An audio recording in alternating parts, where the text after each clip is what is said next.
Alors la question que beaucoup d'entre vous peuvent se poser, c'est pourquoi prendre un trail plutôt qu'un roadster quand on sort du permis à deux et qu'on est eh bien, comme ça tout excité d'avoir sa première moto. Eh bien il y a plusieurs raisons. L'une d'entre elles, c'est qu'effectivement un trail c'est une machine vraiment beaucoup plus polyvalente, hein. À l'image de cette Versys 650, on est sur une moto qui va être confortable, qui va être maniable quand même, hein. On n'est pas sur les grosses capacités d'une routière et franchement c'est sûr que ça fait plus le café quand on cherche à avoir un outil plus qu'une moto passion. Attention, hein, ne me tombez pas dessus les amateurs de trail, je ne dis pas que cette catégorie de moto ne peut pas être une moto passion, mais la cible de la clientèle pour ce genre de machine comme la Versys 650, c'est pas les mecs qui souhaitent s'arracher les bras ou aller frotter les genoux, les coudes, la tête et puis tout ce que tu veux. Non, c'est vraiment de proposer une moto qui va être très polyvalente, qui peut donner des petites sensations, qui sera quand même beaucoup moins agréable à ce niveau-là qu'une Z650, ne serait-ce que même celle-là.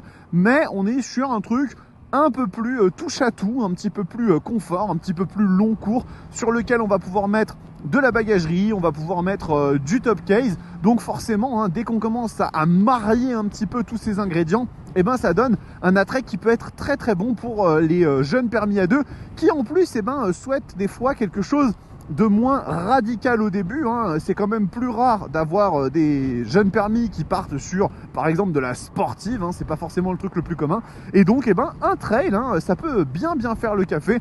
Il y a la Versys 650 mais il y a aussi bien évidemment la Tracer 7, la F900 XR qui sont des très bons choix, ou encore la CF Moto 800 MT, hein. J'y reviens souvent à cette machine mais c'est vrai qu'elle est vraiment très cool, donc ça peut être autant de raisons de passer plutôt sur du trail que sur du roadster en permis à deux.